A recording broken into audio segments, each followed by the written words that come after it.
She made history in 1963, and today, Dr. Millicent Brown is still living history.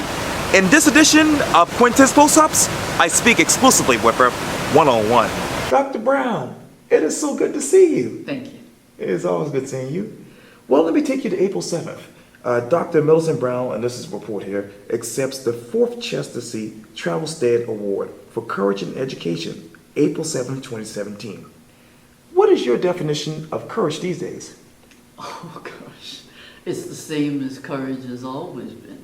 I mean, I don't think that definition changes. I think it means, and certainly in light of that particular award, it means the willingness to stand up with less regard for personal consequence, speaking truth, even if in fact it is unpopular to do so, and even if it may mean there will be some repercussions that could harm you, but being committed that the truth has to be spoken.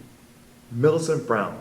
This is from the Citadel's website, quote, Dr. Brown is a senior research fellow and associate professor of history in the Department of History and Sociology at Claflin University, Orangeburg, South Carolina, and serves as the principal investigator for the, quote, Somebody Had to Do It project. She received her Bachelor of Arts degree in history from the College of Charleston, a Master's of Education from the Citadel, and a PhD in the 20th century U.S. history from Florida State, but credits a transformative year as a PhD student at Howard University for cementing her academic attachment to issues of race, gender, and class struggle. She has held either faculty or staff positions at North Carolina A&T State University, Gulliver College, Bennett College, and the College of Charleston's Avery Research Center for African American History and Culture. Who is Dr. Millicent Brown these days? Well, I'm no longer gainfully employed, so I'm retired from Claflin now. So I'm a James Island resident. I'm back home, and I'm just somebody like a number of people returning to Charleston, trying to figure out what has and has not changed over the years, trying to come to grips with the changes to this community and make some sense out of those changes. 1963, and this is obviously an article written here. It says this, Dr. Brown was one of the first black children to integrate South Carolina schools, and Millicent Brown versus School District 20, Charleston, South Carolina, 1963, was the landmark case for school desegregation in the state. From 1963 to now, what is the biggest thing that sticks out in your mind? In 1963, it was very clear that South Carolina had been denying equal access and resources to black children, and had been doing so against the rulings of the federal court. Right. In Brown versus Board of Ed in 1954. We had denied children the opportunity and citizens the right to have their tax money go into equal school situations.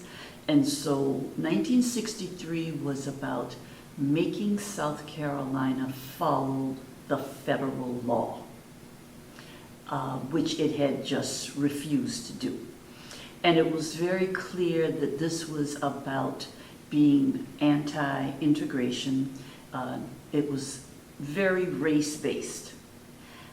The difference with today is that we do not have equal and quality education in all our schools, but for a number of reasons, it is harder to just say it's based on color.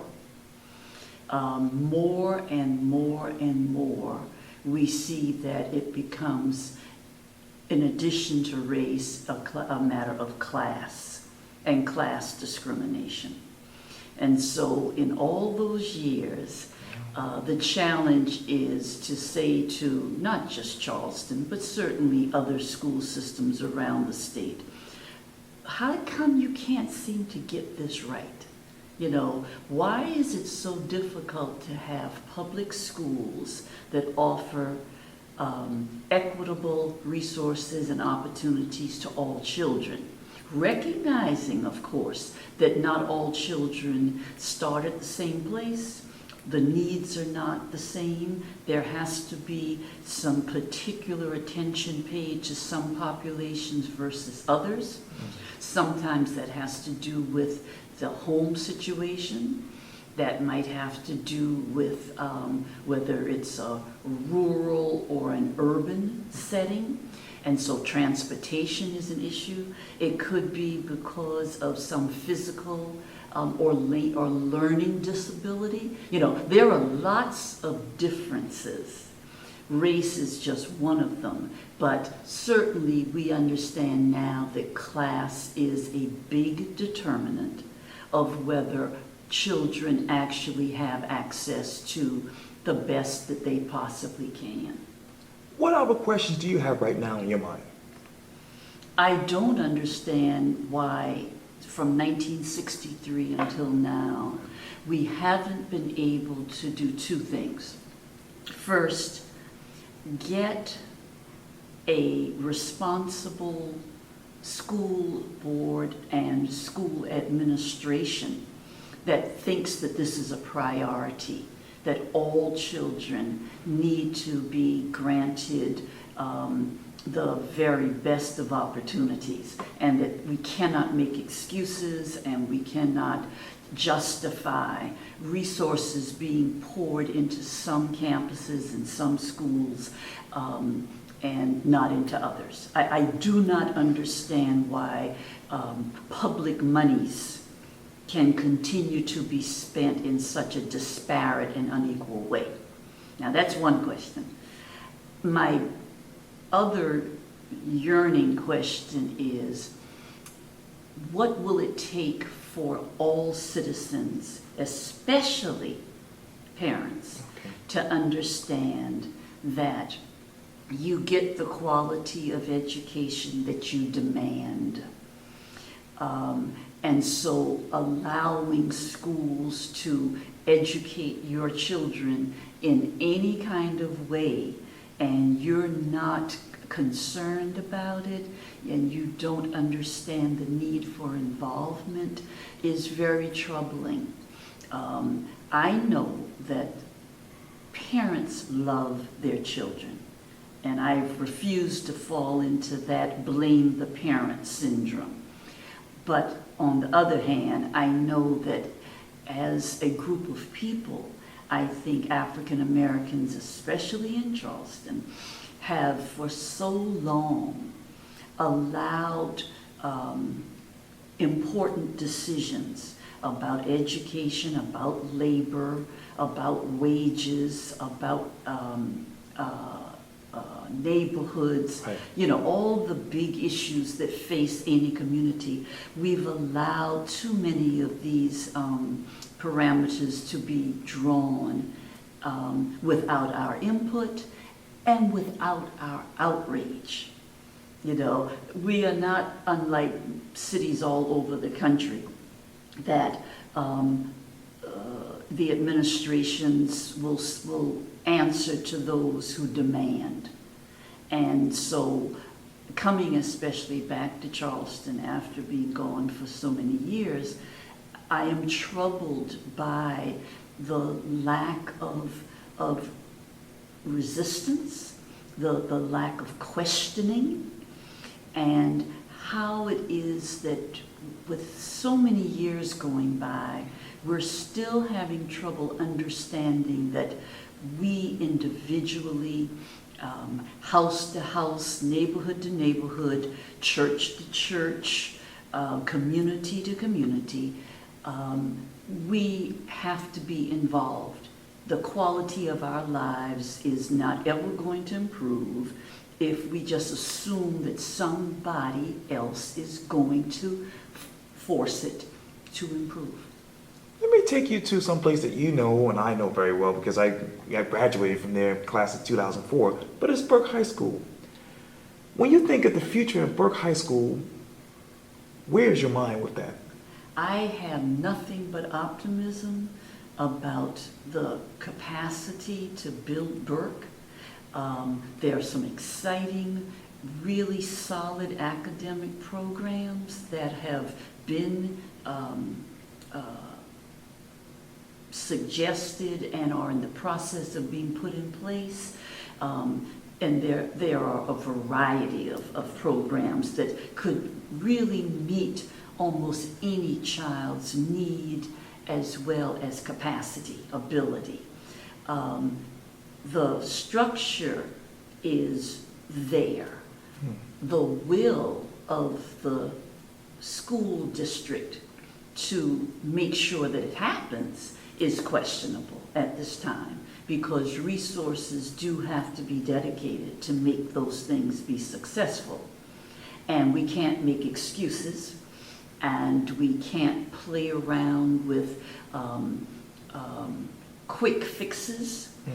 All around this nation we find that those schools that have communities to serve, that need greater assistance, that when you hunker down and commit to those communities, good things happen.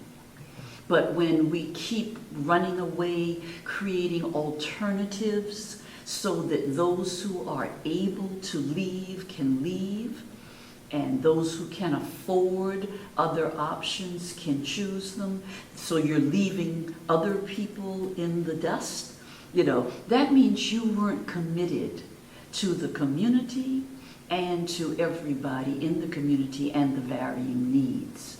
So I know that Burke can be, as the only general public high school on the peninsula, it should be the city's high school. And I think that if great care is taken to make sure that those programs develop, are carried out in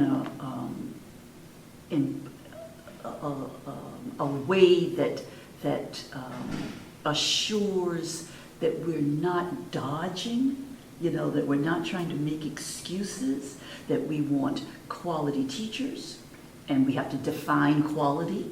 That means cultural sensitivity. That means academic prowess. Do we have good leadership? Do we have demands made on children to perform well? I mean, there are so many things that go into good schools. Sure. And we have the capacity at Burke, as we do at any other school, we can make that happen. My fear, however, is that if our leaders, our academic leaders, do not commit to it fully, we will just allow what has been happening to continue. One of the worst decisions I think that could ever have been made in Charleston is this commitment to school choice. It's a failure around the country in most places, and it's a failure here because choice is not absolute and it's not guaranteed to everybody. Only some people have choices.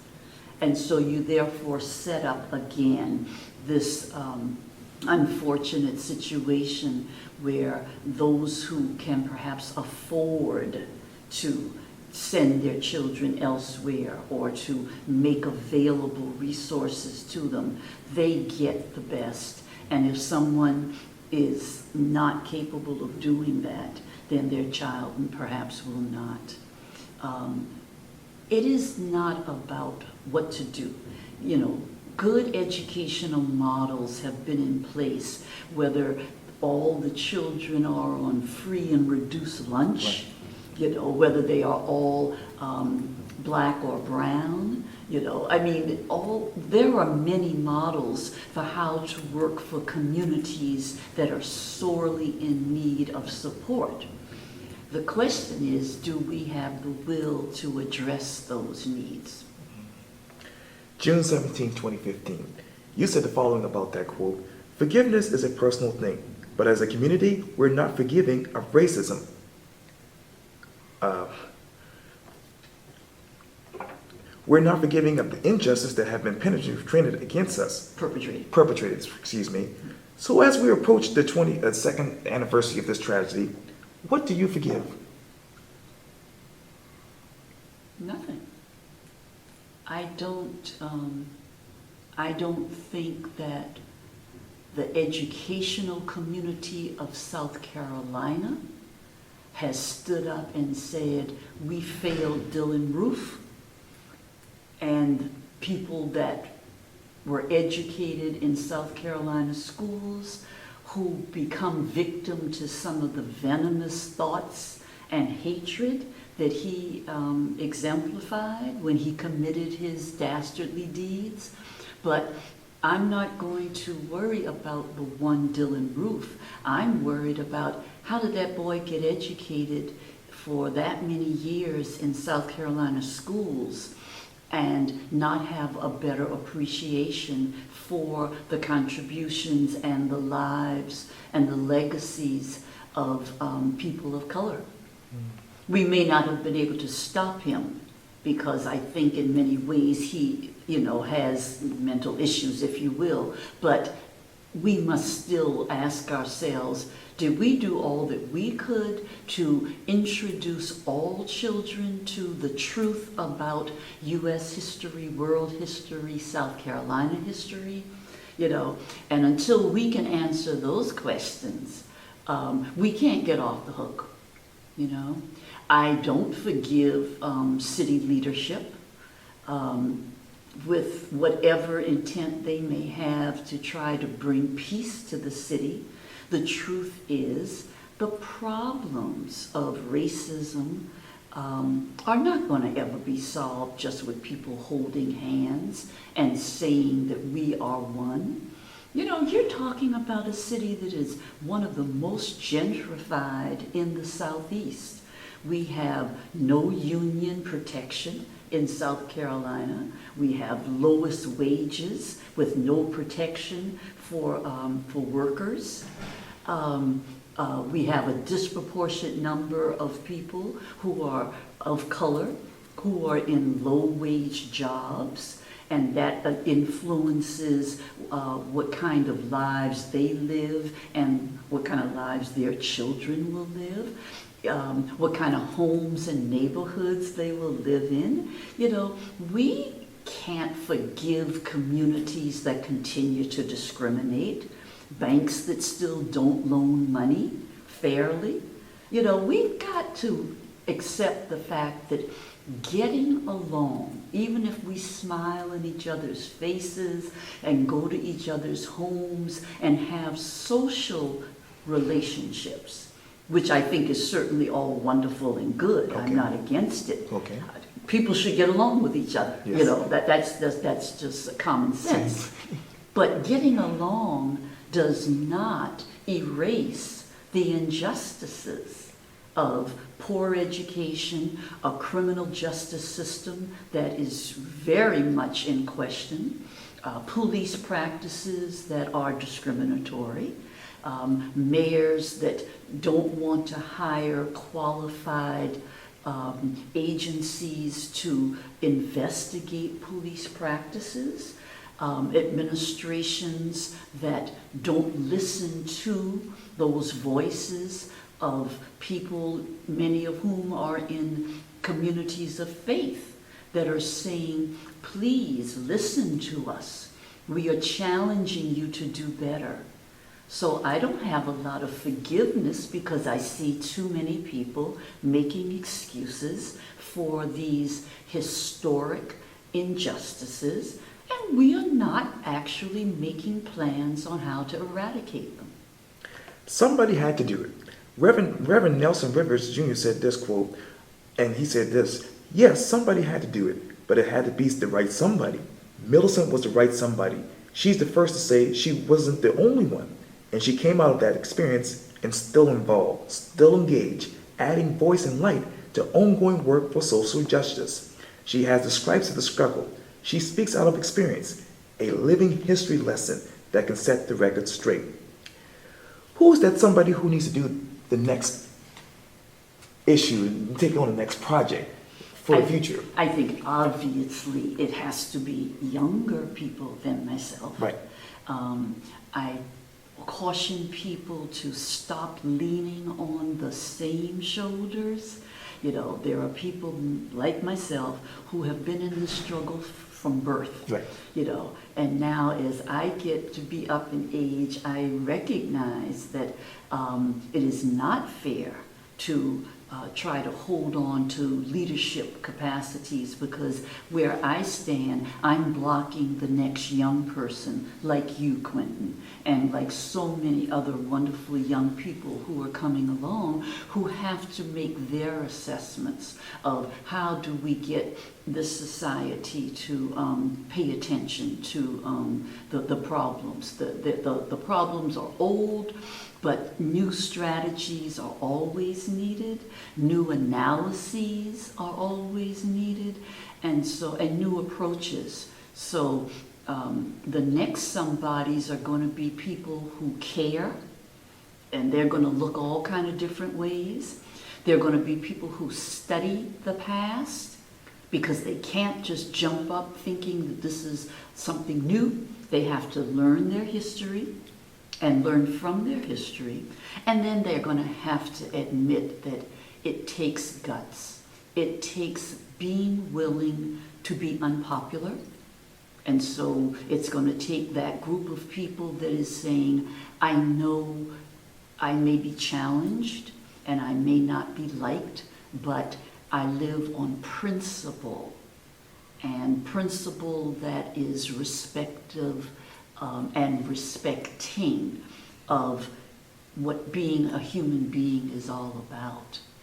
And we have to demand that, and we can't cut corners, and we cannot be satisfied with superficial approaches, and we cannot be willing to let a few people succeed and act as if that was really systemic change. It is not good enough for my child to get to go to a great school. You know, I cannot be comfortable, and the new leaders are going to have to challenge that. They may be black, but if they have the resources and they forget about those who don't, then we haven't made much progress. We will have shifted from discrimination based on color to discrimination based on class. And so we have to have the challenge to the newest leaders. Be careful. Don't fall for the okie doke. Don't be satisfied with a few people succeeding if the opportunities are not opened up to the greatest number of people to succeed. And we got to be careful that we don't fall into that trap of then blaming the victims and saying, well, I worked at it, I succeeded, they could have too. Not all of us will make it, that is true. But we have to look at systemic changes to see who's being left out of those opportunities. And it's not always people because they didn't try. What principles are you living by right now? I'm accepting the fact that you cannot only care about yourself. That was instilled in me with my parents and my community since I was, and my siblings were just taught that. It's not good enough if you're the only one that can get ahead. That's very important to me.